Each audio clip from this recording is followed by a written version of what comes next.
Heraldo Podcast, un lugar para tus oídos.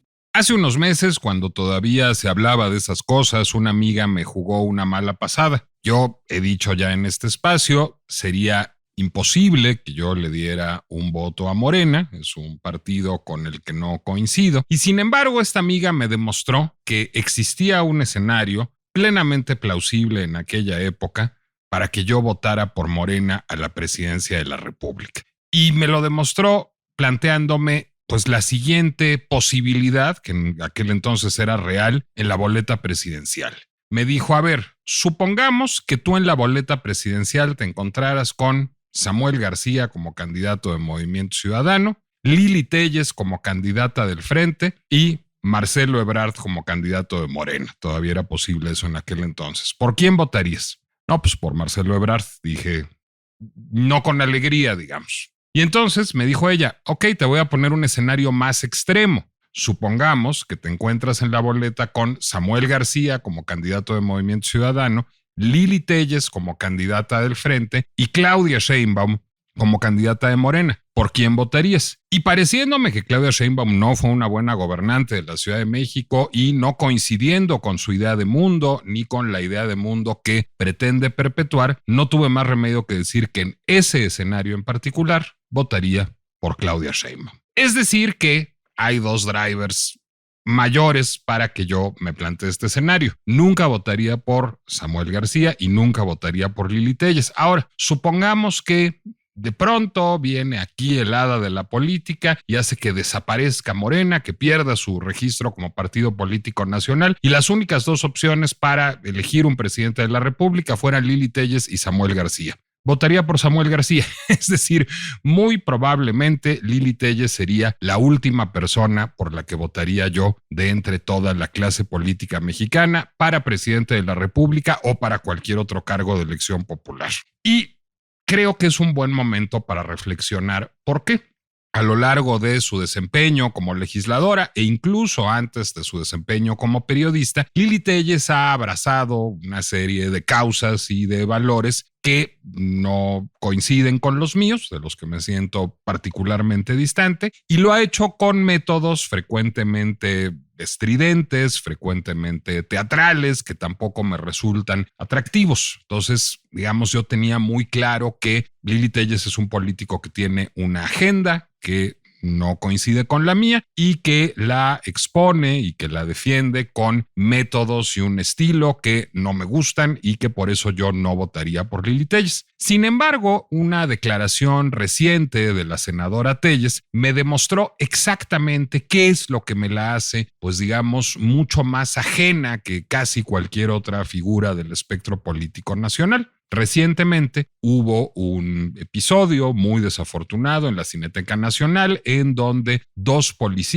mujeres policías, sacaron del baño, parece ser que a trompicones, a una mujer trans que estaba usando el baño de mujeres de esta institución. Esto dio lugar a una escena pues bastante violenta en las instalaciones mismas de la Cineteca Nacional, a un proceso de linchamiento digital del que yo diría que al mismo tiempo la víctima de este episodio, Laura Glover, y el director de la Cineteca Nacional, Alejandro Pelayo, creo que él también víctima de este episodio, cuando fueron elementos de seguridad privada quienes se arrogaron el derecho a sacar a esta mujer trans del baño de mujeres. Bueno, pues protagonizaron una escena bastante descorazonadora para todas partes. Y muy poco después la prensa le preguntó a la senadora Lili Téllez qué opinaba de este episodio y la senadora respondió que lo que ella opinaba es que Laura Glover, la mujer trans que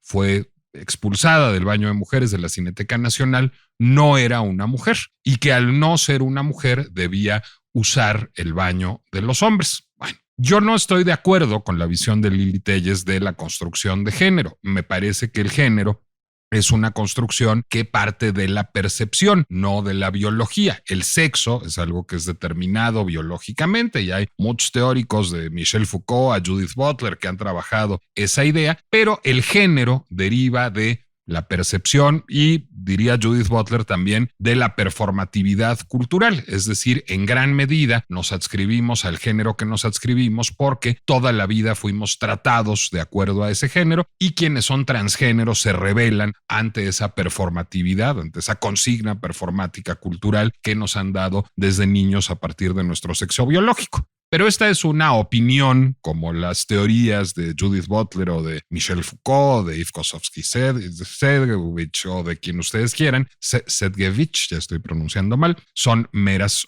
opiniones. Lo que no califica como opinión es la ley.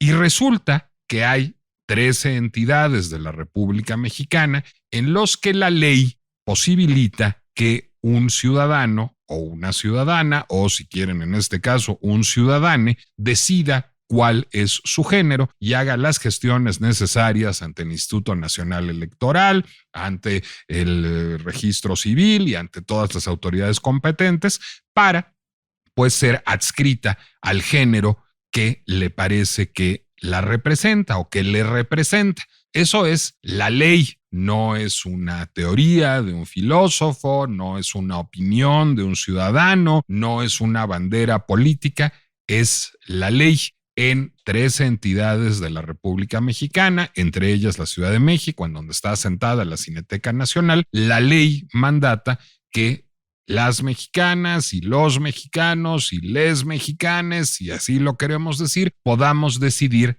a qué género pertenecemos. Por supuesto que las leyes no son perfectas y que se vale estar en desacuerdo con las leyes. A mí me parecería muy desafortunada una iniciativa de ley que buscara revertir este derecho de los chilangos, pero cabría la posibilidad de presentar una iniciativa, por cierto, no en el Senado de la República, sino en dado caso en el Congreso de la Ciudad de México, que sería la cámara local con la autoridad competente para que se llevara a cabo una discusión y en su caso una aprobación de la ley. Pero aquí lo que está, pues digamos, postulando la senadora Telles es que a ella le importan más sus opiniones personales, sus valores personales, que lo que dice la ley, que aunque la ley diga que en la Ciudad de México las personas tenemos derecho a decidir cuál es nuestro género, a ella le son más caros y más importantes en su actuación como legisladora, porque era como legisladora que hablaba, pues sus valores que lo que dice la ley. Que esto venga de una persona cuya función en este momento, cuyo encargo público es hacer leyes, pues resulta cuando menos preocupante, y eso me demostró por qué yo jamás le daría un voto a Lili Telles para presidenta de la República o para cualquier otra cosa, y esa por supuesto es mi opinión personalísima y habrá mucha gente que coincidirá con ella en muchos puntos y tendrá mucho entusiasmo en votar por ella, supongo. Bueno, ahora, más allá de eso, más allá de que resulte preocupante que una persona que tiene una capacidad legislativa a la hora de emitir una opinión sobre un asunto de interés público, emita una opinión que resulta violatoria de la ley, que digamos se pasa un poco la ley por el arco del triunfo, resulta todavía más preocupante cómo esto detonó una conversación que quizás no sea exactamente la que deberíamos estar teniendo.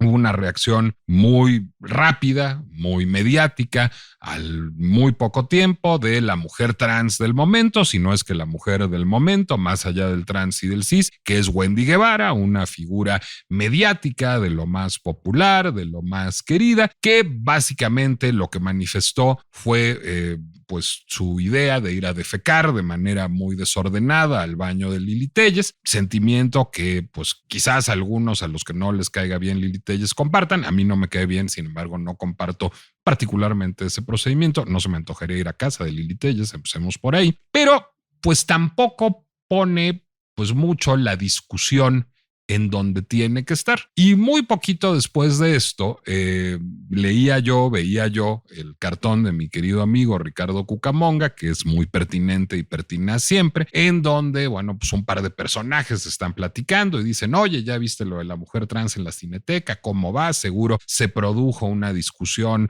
de gran hondura al respecto.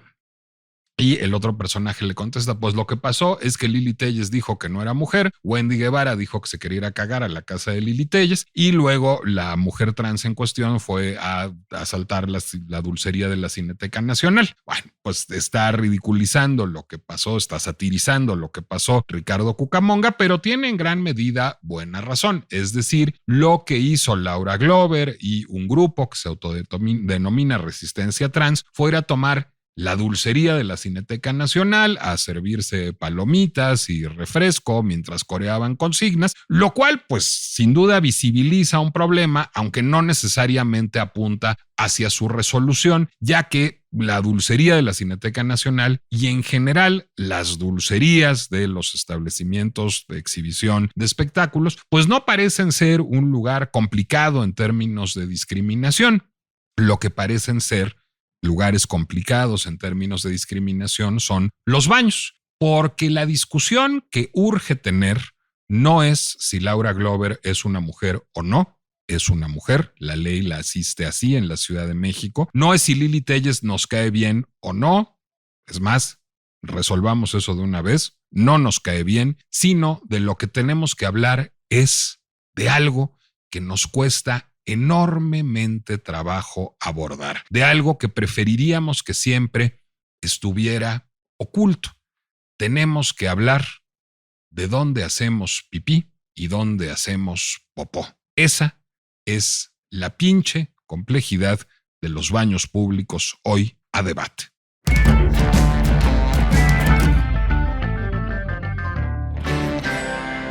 Soy Nicolás Alvarado, me da mucho gusto darles la bienvenida a La Pinche Complejidad, un podcast de El Heraldo Podcast en donde buscamos, bueno, pues todo lo que de por sí ya es complicado, hacerlo más complicado, encontrar todas las aristas de los problemas y plantear nuevas y, a nuestro juicio, urgentes discusiones en la esfera pública a partir de cosas que van pasando en la vida cotidiana. Y en efecto, aquí hay una discusión urgente que nadie está teniendo. No se trata de hablar de si una mujer trans es una mujer o no, por favor, esa discusión será una discusión relevante en los años 80, a lo mejor, si no es que en los años 50, en tiempos de Christine Jorgensen. A estas alturas, creo que pues, hay que ser muy obtuso para no reconocer que el género es un constructo cultural distinto al sexo y que parte de una percepción íntima. En cambio, de lo que no estamos hablando y de lo que urge hablar es de los baños públicos, y parecerá pues que es muy chistoso que yo plantee aquí este tema de discusión un poco pedo cacachís, pero dista mucho de ser eso, y déjenme hablarles de un referente que me parece obligado a estas alturas y un referente del que tuve conocimiento en un libro extraordinario que se llama Transforming Citizenship de Isaac West, que es un sociólogo estadounidense que dedica un capítulo de su libro a los baños públicos en general, a los baños públicos como factor de la ciudadanía en general y de la ciudadanía trans, y que para ejemplificar su importancia trae a cuento el caso de una organización fundada hace 20 años, en el 2003, que se llamó Pisar, así como hacer pipí. Bueno, ¿qué significaba pisar? Eran siglas, por supuesto, aunque eran siglas con jiribilla. Significaba People in Search of Safe and Accessible Bathrooms. Gente en busca de baños seguros y accesibles. Fue una organización que se fundó en la Universidad de Santa Bárbara, como les decía yo, y la historia de su fundación es una historia que resulta, diría yo, fascinante e importante. Resulta que había o hay en la Universidad de Santa Bárbara hasta fecha, en la Universidad de California en Santa Bárbara, comunidades en torno a intereses especiales, en torno a agendas específicas, y la Universidad de California en Santa Bárbara organiza, digamos, jornadas para la discusión interna en grupo de asuntos de agenda, en grupos en donde uno se inscribe voluntariamente. Y en la Universidad de California en Santa Bárbara hay un grupo trans, no muy nutrido en aquel entonces, en 2003, y un grupo de personas que viven con discapacidad, no muy nutrido tampoco en aquel 2003. Y por azares de la disposición topográfica, les tocó sesionar en salones contiguos. La universidad ofrecía salones de clase para que fueran sesionando por grupos, y pues la pequeña comunidad trans de la Universidad de California en Santa Bárbara y la pequeña comunidad de personas que viven con discapacidad de esta misma universidad les tocó sesionar en salones contiguos. Y como eran poquitos y los salones eran grandes, pues en algún momento se dieron cuenta y dijeron: ¿y si nos juntamos y platicamos todos, a ver si se nos ocurre algún problema de la vida en esta comunidad, en esta universidad que quisiéramos atender? Y entonces se juntaron en un solo salón. Y a partir de esta conversación descubrieron que un punto de agenda que tenían en común eran los baños. Es decir, que pues tanto a las personas discapacitadas como a las personas trans les eran incómodos, les eran de difícil acceso y les era displacentera la experiencia de ir al baño en esta universidad.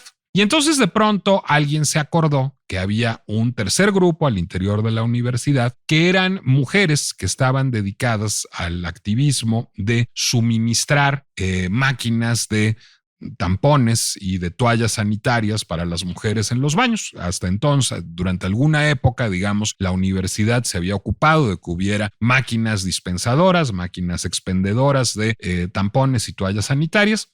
Y de pronto, pues dejó de haberlas y estas mujeres decidieron establecer una suerte de cooperativa, vender en máquinas que ellas mismas instalaron con una autorización de la universidad, tampones y toallas sanitarias, y a partir de eso, bueno, pues generar un fondo para apoyar asuntos a partir de las utilidades generadas, un fondo para apoyar asuntos relacionados con el género. Y luego alguien más habló pues de lo difícil que era la vida de los integrantes de la comunidad de la Universidad de California en Santa Bárbara, que eran papás o mamás, es decir, o en este digamos, contexto, debería decir que tenían hijos, porque a lo mejor no se asumían hombres y mujeres. Pero bueno, el asunto es que andar con un bebé en la Universidad de California en Santa Bárbara era complicado porque no había superficies cambiadoras para cambiarles un pañal. Y a partir de todo esto, generaron un grupo que se llamó PISAR, que trabajaba en brigadas de 3 personas que se identificaban con una camiseta amarilla. Algunas eran discapacitadas, otras eran hombres, otras eran mujer, otras eran no binarias. De esos hombres y mujeres, algunos eran trans, y se iban presentando a hacer inspecciones, también se iban presentando a sesionar asambleas en los baños de la universidad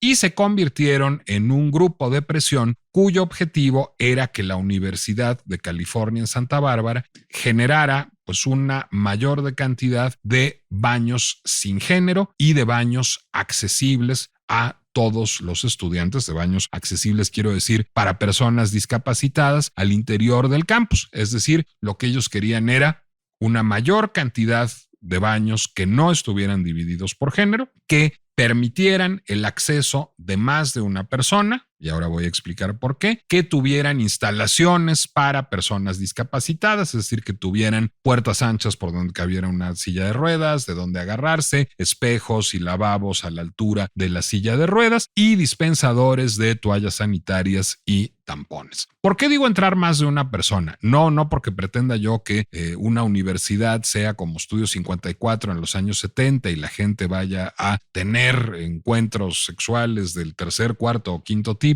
en los cubículos, sino porque las personas discapacitadas pues necesitan con frecuencia ayuda para ir al baño, necesitan que otra persona las acompañe al baño para ayudarles a lo mejor a sentarse en la taza, a lo mejor a bajarse la falda o el pantalón, y eso supone un problema cuando su acompañante es de un género distinto al propio. A lo mejor, como no todos tenemos la experiencia de andar en la calle con personas en sillas de ruedas muy a menudo, pues no nos damos cuenta, pero si yo soy el hijo de una mamá que anda en silla de ruedas o la hija de un papá que anda en silla de ruedas, pues o la esposa o el esposo, me va a costar trabajo llevar a mi familiar al baño si no hay baños específicamente para personas que viven con una discapacidad, y no todas los locales abiertos al público tienen baños para personas discapacitadas. Bueno, entonces, a partir de todos estos fenómenos se generó este grupo de activismo que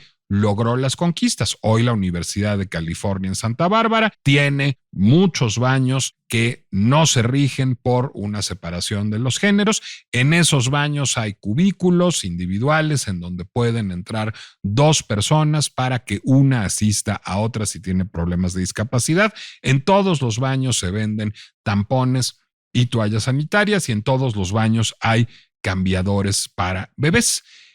Esto, en lo que resulta, y esto es lo que estudia Isaac West en este libro, es, y su idea es muy butleriana, es muy heredera de Judith Butler, bueno, pues en una construcción de ciudadanía performativa, es decir, al generar facilidades sanitarias adecuadas para personas trans o para personas con discapacidad, lo que está haciendo, digamos, una política universitaria es darles agencia ciudadana a partir de la puesta en acto, es decir, a partir del performance de un hecho tan cotidiano como la disposición de los baños públicos en una institución educativa. Bueno, esta es realmente la discusión de fondo. Si tuviéramos legisladores más interesados en, pues digamos, servir a las personas que votaron por ellos y en entender la vida pública como una serie de problemas necesitados de legislación y de políticas públicas para ello, pues estaríamos teniendo discusiones no sobre el género de Laura Glover, sino discusiones sobre los baños no solo de la Cineteca Nacional, sino de todos los espacios abiertos al público en nuestro país. Porque además, el argumento de la senadora Telles y de muchas personas que están de acuerdo con ella es que ¡qué barbaridad! Si se permite el paso a mujeres trans, a los baños de mujeres, a mujeres que podrían haber tenido un pene o que podrían tener un pene todavía en caso de que sean transgénero y no transexuales, se pone en riesgo a las mujeres y a las niñas. Y bueno, pues este es, digamos, una frase muy vistosa, hace mucho ruido, nos hace, pues nos manipula emocionalmente de manera muy rápida, pero no está realmente basada en evidencia. Y la política pública y la legislación para funcionar, pues tienen que estar basadas en evidencia. Yo lo que traigo aquí es un poco de evidencia no mexicana. Habría que recabar evidencia mexicana antes de abocarse a la legislación o abocarse a la política pública, pero digamos a manera de libro blanco, a manera de ejercicio express y superficial de política pública comparada, bueno, pues me interesa traer a cuento 2 estudios. Hay un estudio generado por UCLA otra vez, por la Universidad de California, en este caso no el campus de Santa Bárbara, sino el campus de Los Ángeles y específicamente por parte de su escuela de Derecho, del Instituto Williams de la Escuela de Derecho de UCLA, de la Universidad de California en Los Ángeles. Y esta universidad lo que hizo fue un estudio en una serie de comunidades en Massachusetts que les permitió medir qué tan cierto es esto de que las mujeres y las niñas corren un mayor riesgo de acoso o abuso sexual cuando se permite la entrada a personas trans a los baños de mujeres. ¿Por qué decidieron hacerlo en Massachusetts si son la Universidad de California? Por una razón muy sencilla. Porque en la época en que se hizo el estudio, estamos hablando del año 2015, bueno, pues no era uniforme la legislación con respecto a la posibilidad de que personas trans accedieran a los baños en el estado de Massachusetts. Había algunas comunidades en Massachusetts que sí lo permitían y había otras comunidades en Massachusetts que no lo permitían. Y esto hizo que justamente el Instituto Williams de la Escuela de Derecho de UCLA dijera, pues vale mucho la pena estudiar si en las comunidades en donde se permite el acceso a los baños de mujeres, a las personas trans, se ha disparado el acoso o el abuso sexual a mujeres y a niñas en el contexto de los baños. Bueno, la respuesta es no. el estudio está publicado por la Escuela de Derecho de UCLA.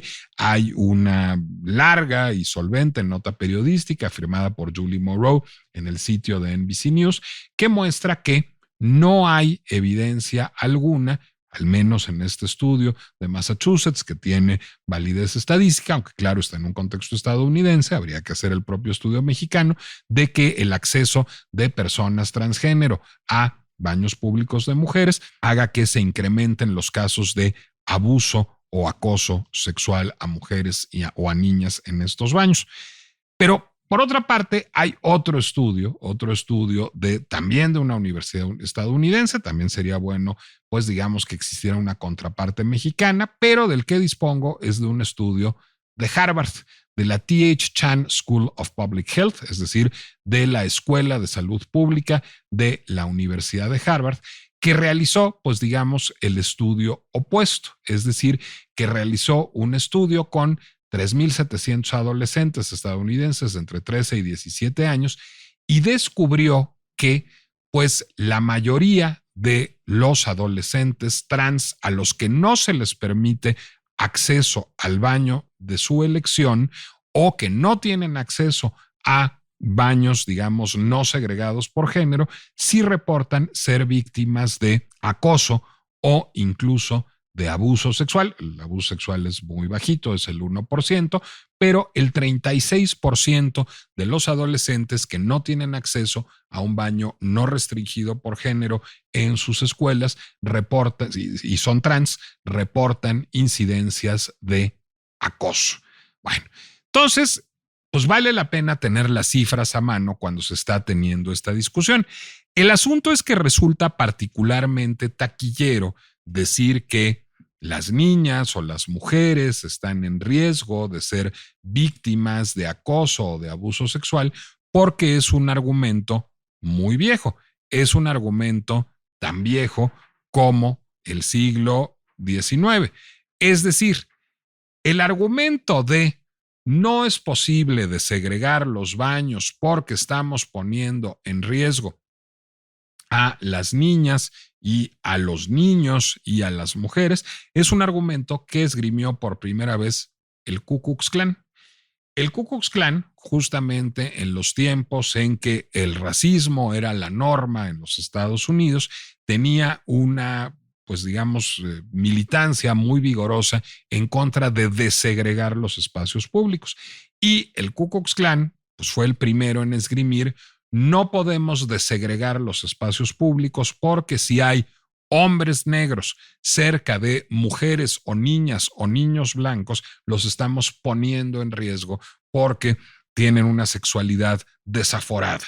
Y después, muchos años después, cuando ya no existía el Ku Klux Klan y el tema eran específicamente los baños, también muchas personas racistas en Estados Unidos decían que no se podían desegregar los baños porque había una mucho mayor incidencia de enfermedades venéreas entre la población negra y que entonces al compartir la taza del baño, la población negra y la población blanca se vería mucho más expuesta a enfermedades de transmisión sexual. Curiosamente, uno de los escenarios de este debate, de manera muy acendrada, pues eran las universidades, y ahí fue muy fácil desactivar el argumento porque, pues en general, a mayor educación de las personas, sean del color que sean, pues la incidencia de enfermedades de transmisión sexual se vuelve más baja porque tienen educación sexual, y eso permitió desegregar los baños.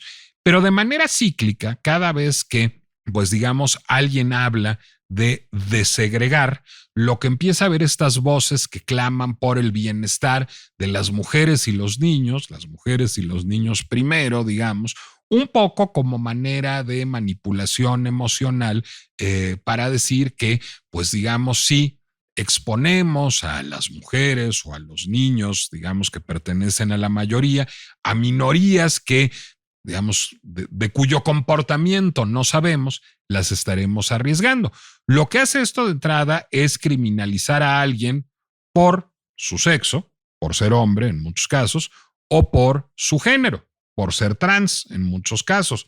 Cuando, bueno, pues hay muchas experiencias internacionales que muestran que el el ofrecimiento de baños sin género resuelve muchos problemas de convivencia pública. Bueno, ¿qué es un baño sin género? Primero, baños sin género hay en muchos lugares del mundo.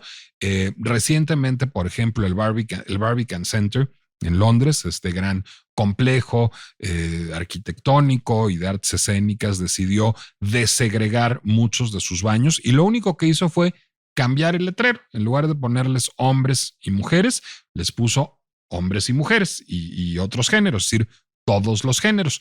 Y a partir de eso, pues baños que ya estaban construidos con cubículos y mingitorios ahora están abiertos a todo mundo.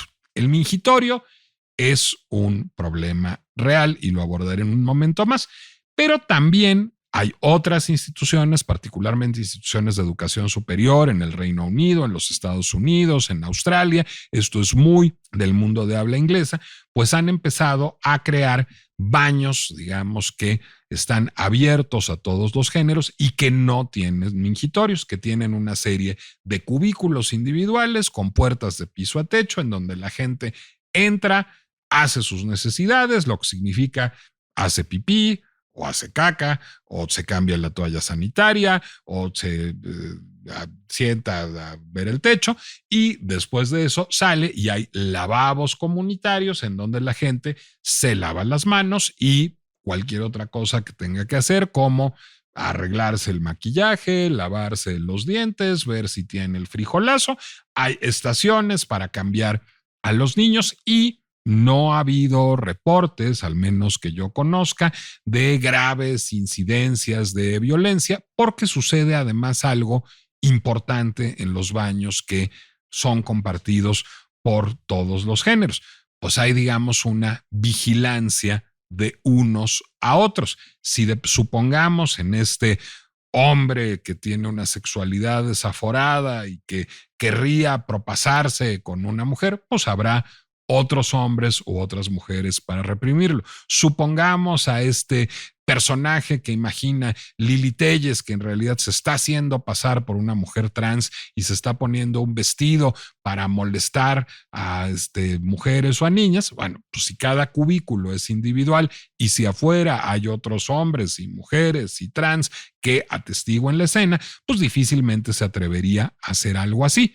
Pero otra vez, esa es mi especulación. Probablemente lo que amerite esto es un trabajo, y es un trabajo, diría yo, de políticas públicas y de legislación, un trabajo para el legislativo y para el ejecutivo de estudiar experiencias comparadas en todo el mundo con la proliferación de baños que puedan ser compartidos por personas de distintos géneros y ver qué tal funciona la experiencia en ese sentido. Hay un tema que ha sido muy sujeto de discusión y hablo de él en este momento, que es el asunto del mingitorio. ¿Por qué? Bueno, porque el mingitorio es un admilículo que tiene algunas bondades, otras no, pero empezaré por sus bondades. Entre las bondades del mingitorio se cuentan que gasta menos agua, incluso hay mingitorios secos, que el excusado, eso es absolutamente cierto, que ocupa menos espacio y que requiere de una inversión menos grande, ya que no hay que poner papel de baño, una puerta, colgar un cuadrito, poner un ganchito, es decir, no hay que hacer un cubículo, sino simplemente se pone un mingitorio tras otro en un baño público. Esto, por cierto, nos da una ventaja en general a los hombres, que es la ventaja de que rara vez hay fila para ir al baño en un baño de hombres. Yo acabo de ir a un concierto, en una sala de conciertos, y me pasó lo que siempre pasa, que es que pues, uno llega y siempre encuentra un mingitorio disponible, pero en cambio veo una fila en el baño de mujeres. ¿Por qué? Pues porque las mujeres tienen que entrar a un cubículo, bajarse el pantalón o la falda, o levantarse el vestido, bajarse la ropa interior, sentarse, limpiarse, y eso toma más tiempo. Se supone que la estancia promedio de un hombre en un baño es de 2 minutos y la estancia promedio de una mujer en un baño es de 3 minutos. Sin embargo, también hay estudios que demuestran que la creación de baños compartidos por ambos géneros, que no incluyen mingitorios, hace que los hombres nos tardemos un poquito más en el baño, 30 segundos por tener que entrar a un cubículo, pero acelera el tiempo de uso de las mujeres, hace que las mujeres se tarden menos simplemente porque hay más cubículos disponibles.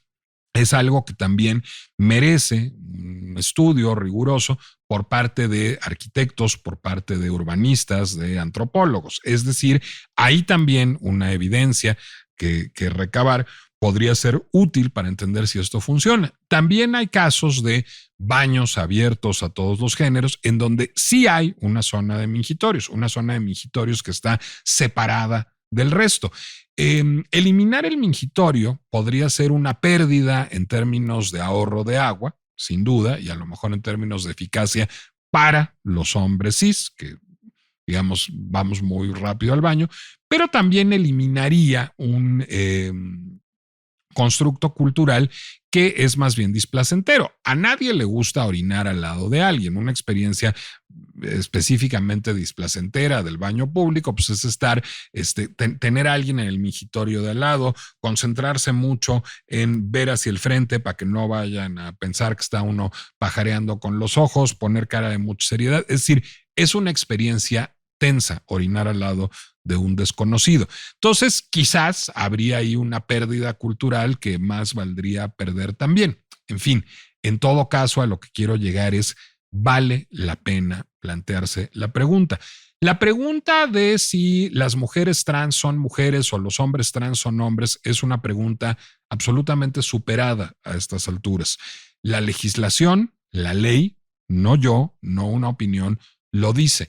El género es algo que deriva de la experiencia propia, de la percepción, que no está necesariamente ligado al sexo, y las instituciones públicas están preparadas para que una persona pueda solicitar su reasignación de género si así lo desea. Esa discusión es una discusión zanjada, cuando menos en la Ciudad de México.